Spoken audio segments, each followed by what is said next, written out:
Una cosa es la carga dinámica total y otra muy diferente es la presión.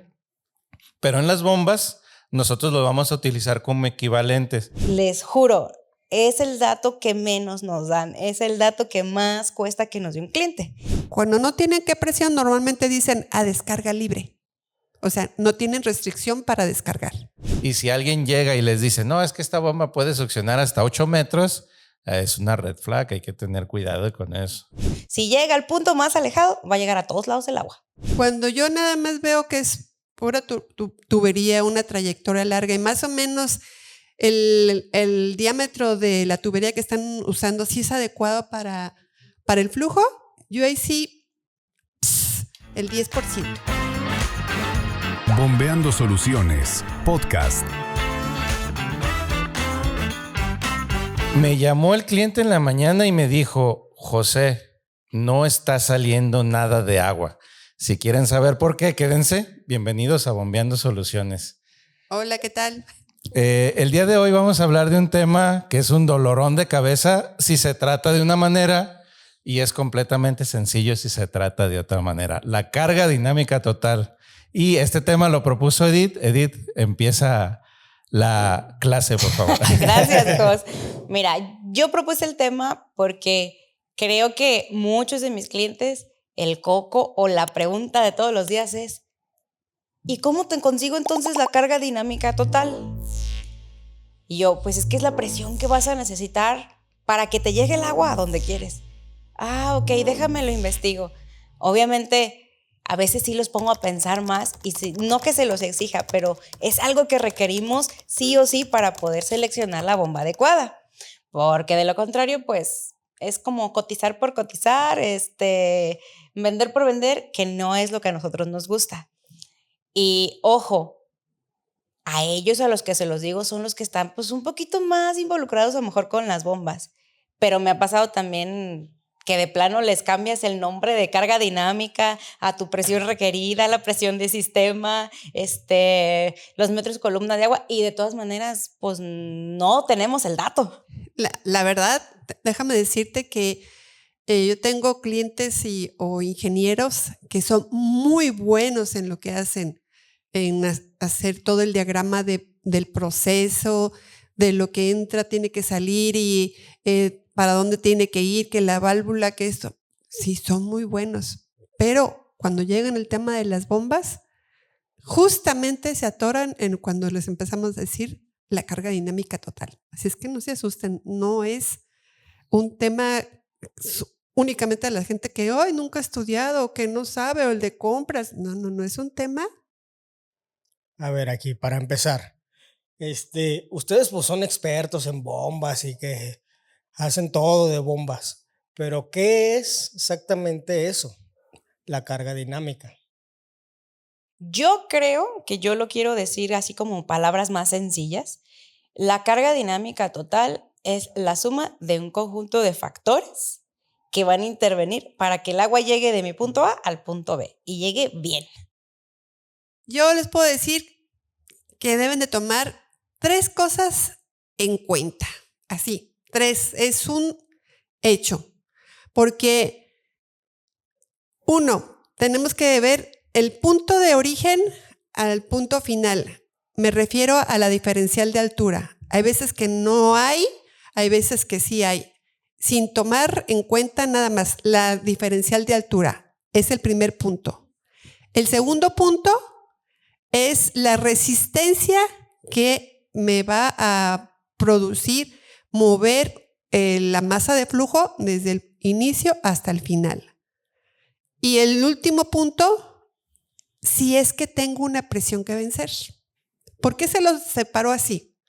Porque hay quien solamente me dice las pérdidas por fricción, o hay quien solamente me dice solamente tengo que vencer una carga de eso y no tomo en cuenta a los demás.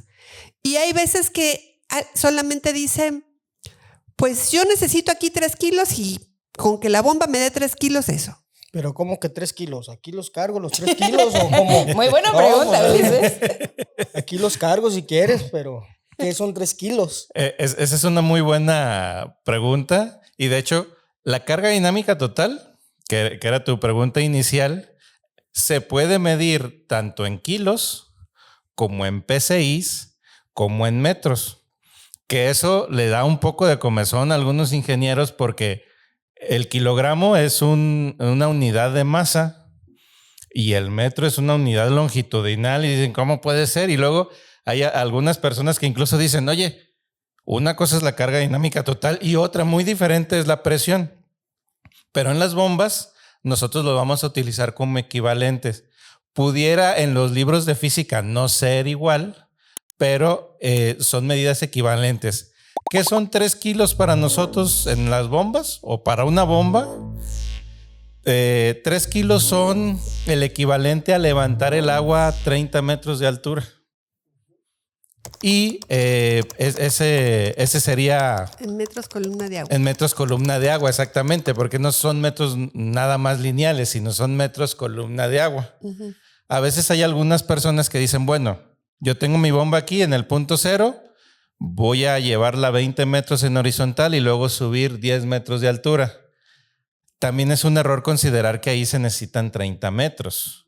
Nada más lo que se tiene que hacer es un cálculo en donde vas a convertir los metros lineales, los vas a convertir en pedacitos de tubería para subir.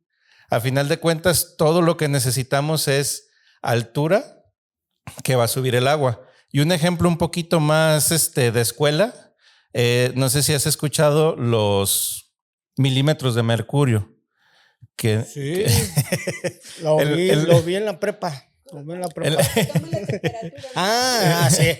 Pues es que digan eso también. Temperaturas en milímetros de mercurio.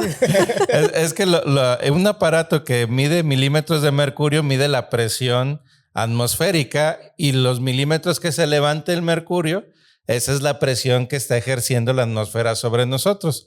Nosotros, como en milímetros serían números muy grandes, mejor utilizamos metros. Y como lo que mayormente movemos es agua, lo utilizamos, o es el líquido de referencia, porque a veces en las bombas de proceso vamos a mover otros líquidos, pero seguimos utilizando curvas que tienen características del agua. Pero no se preocupen, no tienen que aprenderse de memoria. Hay tablas de conversión. De verdad. Sí.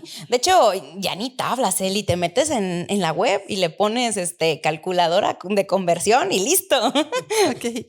Sí, pero aquí José ya mencionó lo que es la longitud y la altura. Lo que ahí van incluidos 2 de los tips que les dije que había que considerar. La diferencial de altura, una, y la otra que dice que hay que sumar cachitos es las pérdidas por fricción que vamos a tener. Hay veces que dicen, ¿cuál presión? Cuando no tienen qué presión, normalmente dicen a descarga libre. O sea, no tienen restricción para descargar. Entonces, nada más ahí tomamos 2 cosas en cuenta. Correcto. ¿La presión es como la que avienta chorro o cómo es eso? Si lo ves así en términos así coloquiales, pues voy a tener... Es para el barrio. La diferente presión que puedo es, por ejemplo, la que en tu casa, normalmente abres y sale el chorrito, pero si la apachurras, sale con más presión. Entonces, ahí depende. Mira, otra cosita. Si tú te vas a bañar y abres la regadera y sale un chorrito pegado a la pared, no estás teniendo suficiente presión y te molestas, dices, ay, no tengo suficiente presión. ¿No es de gas que destaparle a la regadera? Bueno, aparte. A veces. Muchas veces ese es el problema. Bueno. Pero a veces también es la bomba que no está dándote la suficiente presión. La dejaron en 0 y no pusieron la presión que más o menos en México mínimo necesitamos o estamos acostumbrados a tener entre 30 y 40 PSIs de presión en la descarga de la regadera para decir, ay, me estoy bañando a gusto. Pero hay veces que está tan fuerte la presión que molesta también. Te puede dejar calvo o sientes que... ¿Qué tienes en contra de los calvos, Tranquila. Mira, yo propondría algo bien padre para que Uli termine de entendernos. A ver, dime. Por ejemplo, voy a citar un ejemplo que nos pasa seguido cuando nos piden cotizar una bomba y vamos a ir diciendo qué le faltó de darnos de información para poder nosotros calcular la carga dinámica. A ver, si un cliente llega, te marca, oye, necesito una bomba. Ok. Ajá, pero ¿cuál? Necesito una bomba. Ok, ¿Qué ¿qué vas a hacer? preguntas le tengo que hacer ¿Cuál al es la ingeniero? aplicación? ¿Qué vas a hacer con la bomba? Ok. ¿Es sumergible? ¿Es centrífuga de superficie? Para de ahí partir. Es para una casa residencial. Ok, ¿solo vas a subir el agua al tinaco de una cisterna o quieres presurizar la casa? Ok, es para un tinaco. Ok, ya damos pauta a que él va a subir agua solamente al tinaco. Entonces, las preguntas claves para nosotros poder calcular la carga dinámica total en ese caso, tendríamos que saber, en primer lugar, pues qué tan alta está el tinaco, ¿no? O sea, ¿cuántos pisos tiene tu casa?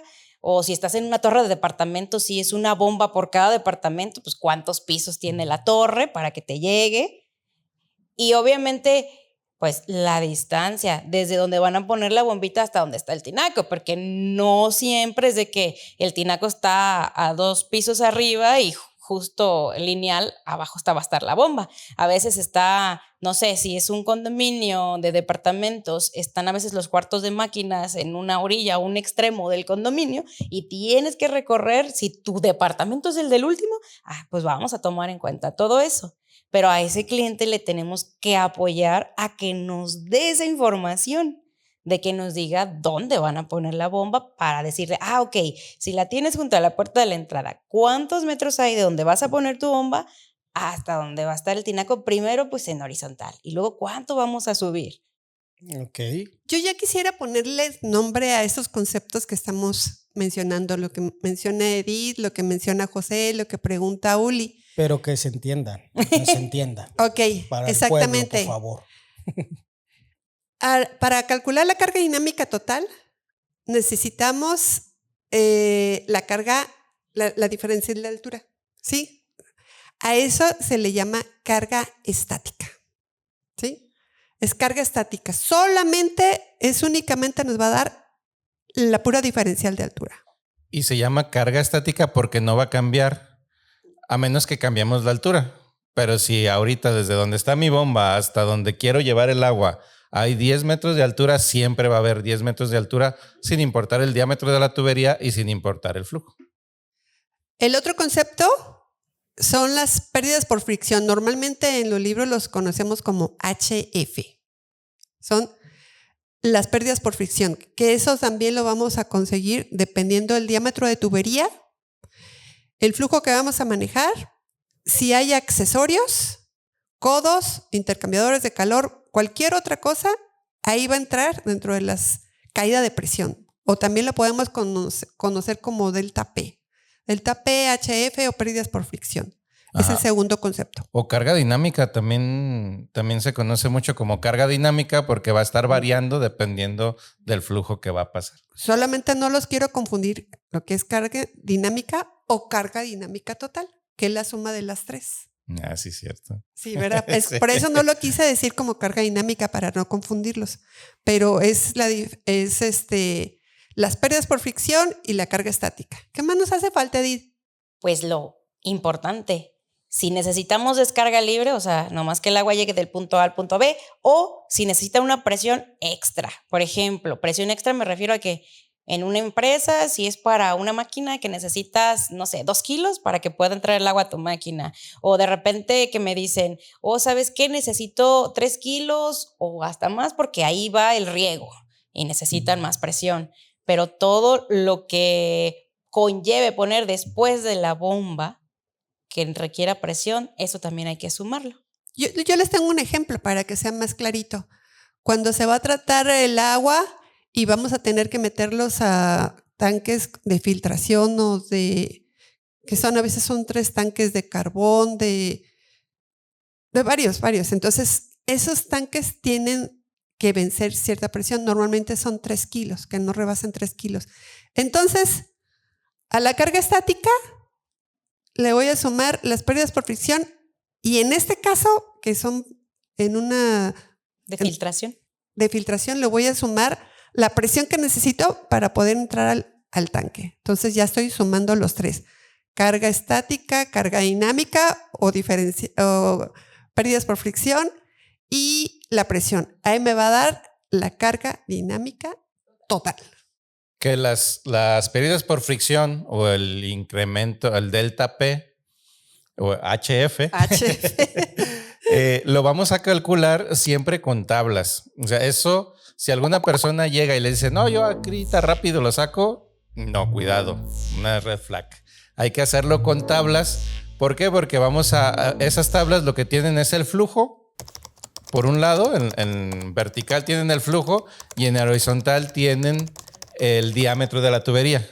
¿Eso qué quiere decir? Que, por ejemplo, si voy a manejar 100 galones con tubería de 2 pulgadas, voy a tener un porcentaje de pérdidas que puede ser, por decir algo, 4%. ¿Pero galones de garrafón o qué es?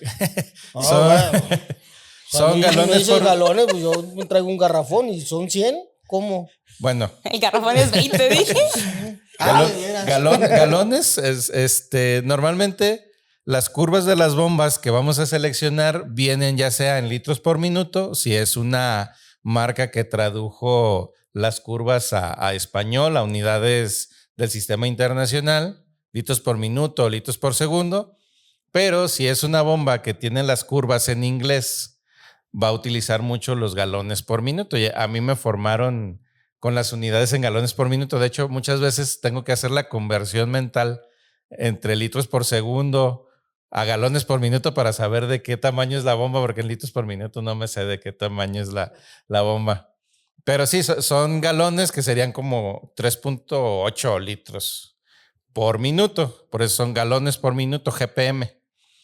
Entonces, dependiendo de los galones que va a pasar por la tubería, va a ir aumentando o disminuyendo las pérdidas por fricción por cada 100 metros. La resistencia, Pascal. La resistencia, sí.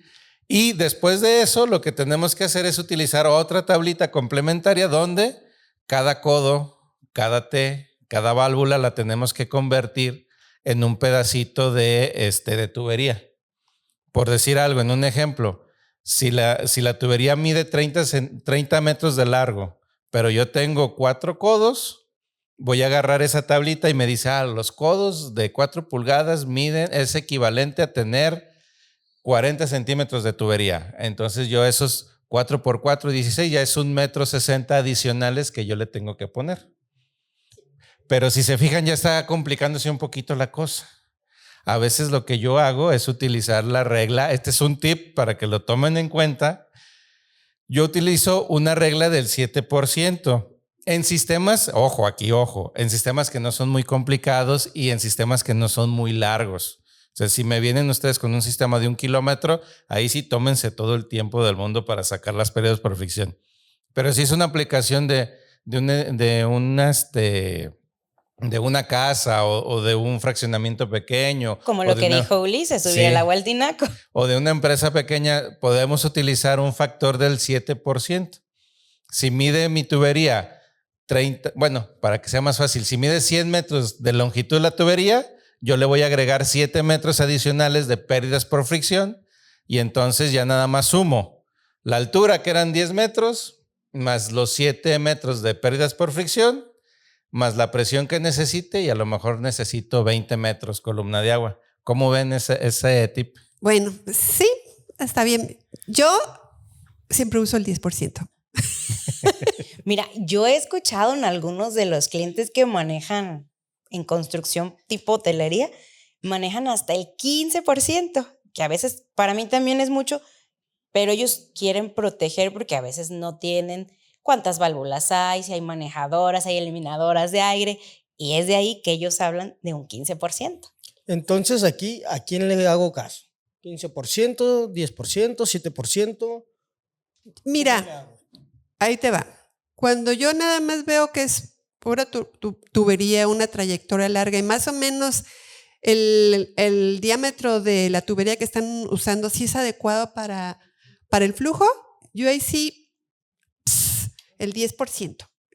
Pero, si en todo el trayecto es en una planta que tiene varios codos, varias alturas, subidas y bajadas, que tiene por allá un intercambiador de calor, que una válvula, etcétera, etcétera, déjeme decirle que a veces hay softwares con fórmulas que me ayudan a calcular esta diferencial de presión o estas pérdidas por fricción y me lo dan automático. Me refiero, son muy específicos para que ser exactos, ¿sí? Solamente así cuando la trayectoria está muy accidentada de muchos accesorios.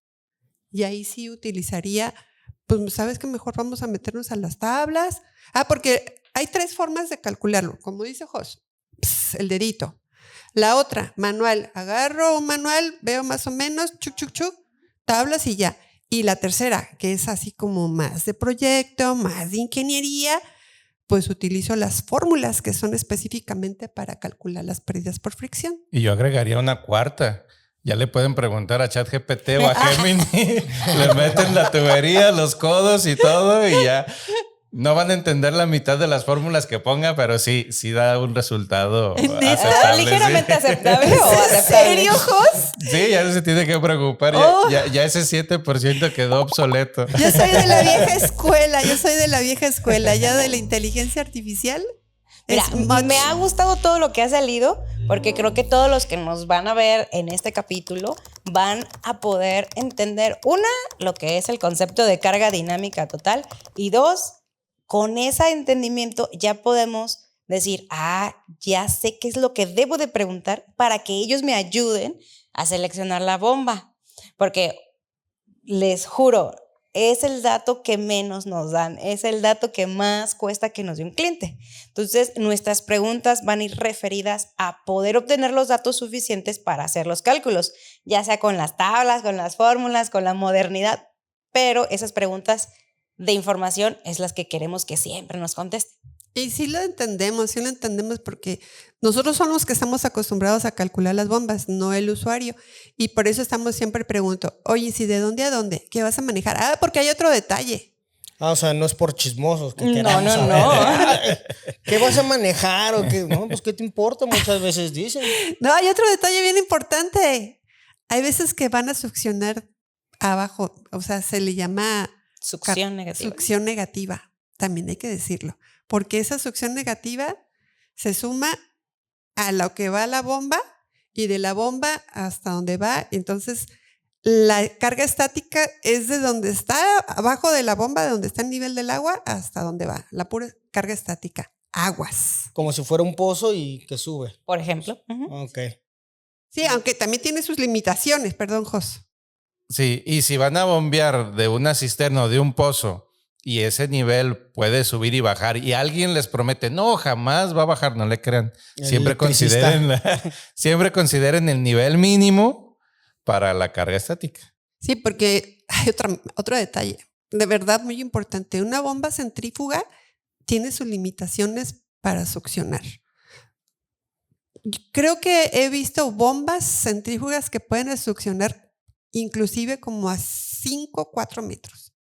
Más para allá. Yo creo que ya no. Y entra ahí otro concepto que se llama cavitación, que podría ser tema para otro podcast. Ese es otro podcast. Mejor. Que de hecho, teóricamente, o sea, las fórmulas dicen que si estamos a nivel del mar, una bomba puede succionar nada más máximo 6 metros. Y si estamos más arriba del nivel del mar, vamos a ir reduciendo la capacidad.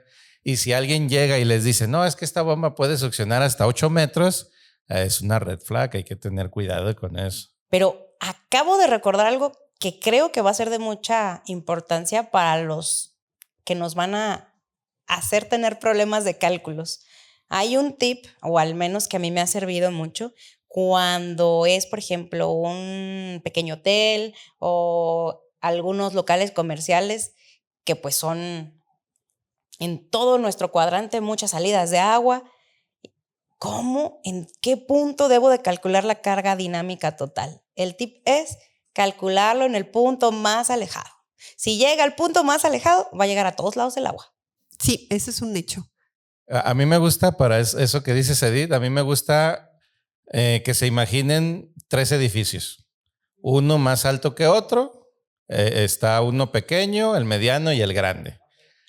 Si la bomba tiene la capacidad para llevar el agua hasta el edificio más alto, lógicamente va a llegar a la bomba, al edificio mediano y al edificio pequeño sin problemas.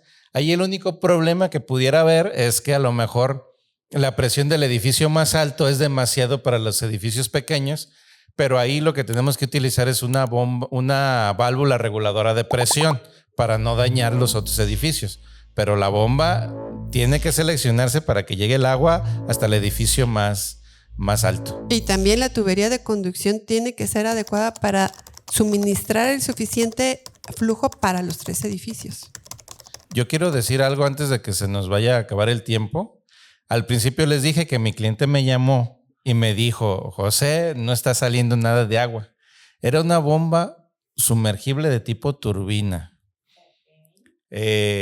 Yo le dije a mi cliente, a ver, no quiero tener ninguna falla. ¿Cuánto es el nivel del agua cuando la bomba está trabajando? Tu nivel de aforo, la distancia a recorrer, cuánto necesitan tus aspersores, todo lo apunté. O sea, carga estática más el pérdidas por fricción, medio diámetro de tubería y todo muy a gusto, pero se me olvidó pedirle bueno, más bien no se me olvidó pedirle, se me olvidó sumar la profundidad del pozo. Ay, José. Así que yo hice todo muy bonito desde que salía el agua hasta que regaba y todo con mis cálculos. En aquel entonces usábamos mucho pluma y papel. Y de hecho, cuando me habló, dije, no puede ser, porque yo le dediqué mucho tiempo a seleccionar la bomba, pero ya después descubrí que sí se me había olvidado agregar la carga estática. Así que no debemos... Casi nada. No debemos de olvidar ninguna de las 3 partes. La carga estática, las pérdidas por fricción y la presión que se necesita al final. Yo también, a mí me tocó con un cliente que ya me estaba por comprar la bomba y me dijo, oye, sí, Elizabeth, ¿sí crees que pues si está adecuada ahí está la curva de operación? Y que le empiezo a cuestionar sobre los 3 puntos. No, solamente es la presión la que necesito. ¿No calculaste la diferencial ni? No. Entonces nos tuvimos que regresar para volver a recalcular. Y ya estaba casi con la orden de compra ahí. Lo bueno que fue antes de la orden de compra, porque si no hubiera sido un problema. Yo he entrenado a muchos compañeros para que sepan seleccionar bombas y yo siempre lo que les recomiendo es, aunque el cliente te diga, oye, necesito una bomba que sea de 200 galones y 30 metros, preguntarle cómo llegó a esos 30. Y de hecho, oye, qué altura, qué distancia y todo. Sí, a veces es un poco engorroso tanto para el cliente como para uno, pero sobre todo si uno está aprendiendo, le sirve mucho para hacer el cálculo y corroborar. Oye, yo nada más tengo una duda. Yo no estuve en el podcast de las bombas recirculadoras, pero creo que en las bombas recirculadoras no aplica esto, ¿verdad? ¿Sí aplica? ¿También? Ok. Sí aplica, Pues, quería pero preguntar. vamos a tomar una aclaración. La carga estática quedamos que es desde dónde vamos a llevar el agua, o sea, desde el origen hasta el final. Pero en la recirculación, lo que hacemos es partir de aquí, subimos y volvemos a bajar. Entonces la carga estática se vuelve 0. Y lo único que tenemos que hacer es sacar las pérdidas por fricción. Porque tampoco necesitamos una presión, no vamos a inyectar agua a ningún lugar. Entonces nada más vamos a tener las pérdidas por fricción. Entonces el puro concepto, el segundo, el que habíamos dicho, ¿no? Así es. Bueno, entonces sí estaba en lo seguro. Pero siempre y cuando esté bien cerrado. Porque luego hay algunas, me han llamado aplicaciones donde me dicen, sí, es un sistema cerrado, pero en realidad ellos creían que era cerrado, pero por ejemplo estaban alimentando una torre de enfriamiento. Entonces lo abrían allá arriba en la torre de enfriamiento y succionaban acá abajo y ya no es cerrado. Para que revisen ahí, si tienen chance, también nuestro podcast de bombas de recirculación. Yo quiero recordarles que no nos han dejado tantos comentarios como nosotros quisiéramos. No queremos que se nos acaben las ideas de temas. Queremos seguir apoyándolos a que sigan aprendiendo con nosotros, pero no hemos visto comentarios. Pues si tienen algún concepto que aquí quieran que lo despedacemos y lo empecemos a explicárselos, de verdad, con toda confianza, para eso estamos. Entonces, para finalizar este tema, me están diciendo ustedes 3 ingenieros que si alguien no sabe, le puedo mostrar este video para que diga, ahí está. Sí. Entonces ya no me estén diciendo. Van a ver, les voy a mandar el video para que vean todo, ¿vale? Y acuérdense que no es por andar de chismosos, sino siempre queremos conocer a la perfección su aplicación para poder seleccionar la bomba que sea 100% adecuada para ustedes. Y un comercial. Civi va a estar de aniversario esta semana. Ay, sí, cierto, ya 8 añitos. Y queremos que sigan con nosotros festejando muchos más aniversarios. No se olviden de seguirnos en todas nuestras redes. Civi GDL. Hasta pronto. Gracias. Hasta luego. Adiós. Bye. Bombeando Soluciones, podcast.